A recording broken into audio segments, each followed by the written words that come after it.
10ാം തരം CBSE പരീക്ഷയിൽ അഖിലേന്ത്യാ തലത്തിൽ 2ാം റാങ്ക് നേടിയ അൽക്ക ലക്ഷ്മണനാണ് നമ്മുടെ കൂടെ ചേരുന്നത്. കാണാം അൽക്കയുടെ വിശേഷങ്ങൾ. അപ്പോൾ ആദ്യം തന്നെ അൽക്കയ്ക്ക് ഒരു കൺഗ്രാറ്റ്സ്. അപ്പോൾ എങ്ങനെയാണ് ഈ നേട്ടം കൈവരിച്ചത്? അത് കൺസിസ്റ്റൻ്റ് ആയിട്ട് ആദ്യം മുതലേ തന്നെ പഠിച്ചിട്ട് തുടങ്ങി. പിന്നെ കുറേ ടെക്സ്റ്റ് ബുക്കാണ് NCERT തന്നെയാണ് നമ്മളെ ബേസ് ആയിട്ട് വരുന്നത്. അപ്പോൾ അത് നല്ല വൃത്തി തറവാക്കിയിട്ട് പഠിക്കുക. പിന്നെ PYQസും ക്വസ്റ്റ്യൻസും എക്സ്ട്രാ ചെയ്തിട്ട് മാത്സിലും സയൻസിലും നല്ലോണം ചെയ്തിട്ടുണ്ടായിരുന്നു. അങ്ങനെയാണ് ഇങ്ങനൊരു മാർക്ക് നേടാൻ സാധിച്ചത്. അൽക്കക്ക് കിട്ടിയ മാർക്ക് എത്രയാണ്? 500-ൽ 499.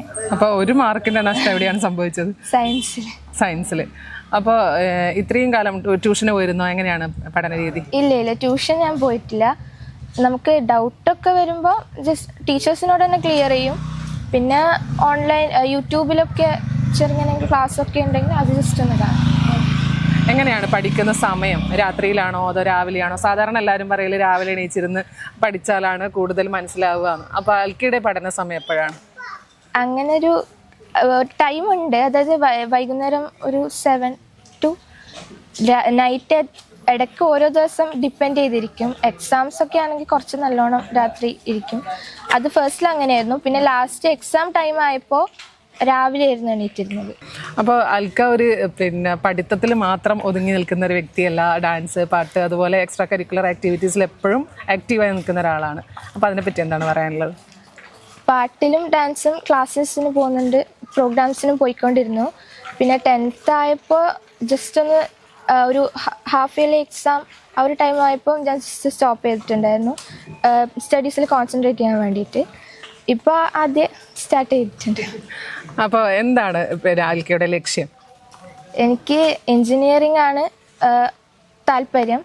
അപ്പോൾ സയൻസ് എടുക്കാൻ തന്നെയാണ്, +1-ൽ സയൻസ് എടുക്കാൻ ആണ് പ്ലാൻ ചെയ്തിട്ടുള്ളത്. അപ്പോൾ സാധാരണ ഒരു സിനിമാ ഗാനത്തിൽ ഒതുങ്ങി നിൽക്കുന്ന ഒരാളല്ല, കച്ചേരികളിൽ സജീവമാണ്.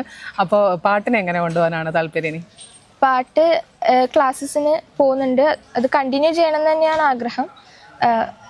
നമ്മളെ ടൈമൊക്കെ നോക്കി ഡിപ്പെൻഡ് ചെയ്തിരിക്കും. അപ്പോൾ എന്തായാലും പ്രൊഫഷന്റെ കൂടെ തന്നെ പാട്ടിനെയും കൊണ്ടുപോകാനാണ്. അതെ. സ്വാമിനാഥ പരിപാലയാശു മാം, സ്വാമിനാഥ പരിപാലയാശു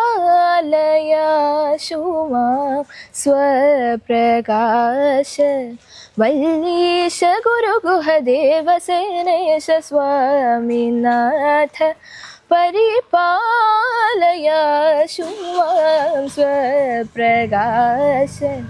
അപ്പോൾ എങ്ങനെയാണ് സ്കൂളിൽ നിന്നും അതുപോലെ വീട്ടിൽ നിന്നും കിട്ടുന്ന സപ്പോർട്ട്?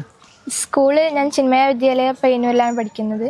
സ്കൂളിൽ നല്ല സപ്പോർട്ടാണ് കിട്ടിയിട്ടുള്ളത്. ടീച്ചേഴ്സ് ആയാലും പ്രിൻസിപ്പൾ ആയാലും ലൈക്ക് സ്റ്റാഫ് മെമ്പേഴ്സ് ആയാലും എല്ലാവരും നന്നായി സപ്പോർട്ട് ചെയ്തിട്ടുണ്ട്. സന്തോഷമുണ്ട്. മോക്ക് ഈ ഒരു റിസൾട്ട് വന്നതിൽ വളരെയധികം സന്തോഷമുണ്ട്. ഒന്നാമതായിട്ട് ദൈവത്തോട് നന്ദി പറയുന്നു. പിന്നെ സ്കൂളിൽ നിന്ന് ടീച്ചേഴ്സും പിന്നെ പ്രിൻസിപ്പളും മാനേജ്മെൻറ്റും പിന്നെ കുട്ടികളും എല്ലാവരും നല്ല സപ്പോർട്ട് കൊടുത്തിട്ടുണ്ട്. അപ്പോൾ +2 പഠനത്തിന് ശേഷം എഞ്ചിനീയറിംഗ് എടുത്ത് പഠിക്കാനാണ് അൽക്കയുടെ താല്പര്യം. അപ്പോൾ അതുപോലെ ഇനിയും ഒരുപാട് മുന്നോട്ട് പോകാൻ സാധിക്കട്ടെ, ഒരുപാട് നേട്ടങ്ങൾ ഇനിയും ഉണ്ടാക്കാൻ സാധിക്കട്ടെ എന്ന് ആശംസിക്കുകയാണ്. അപ്പോൾ നെറ്റ്വർക്ക് ചാനലിൻ്റെ എല്ലാ ഭാഗങ്ങളും അറിയിക്കുകയാണ്. Thank you. ക്യാമറമാൻ സുമേഷിനൊപ്പം സുധാ സുരേന്ദ്രൻ, നെറ്റ്വർക്ക് ന്യൂസ്.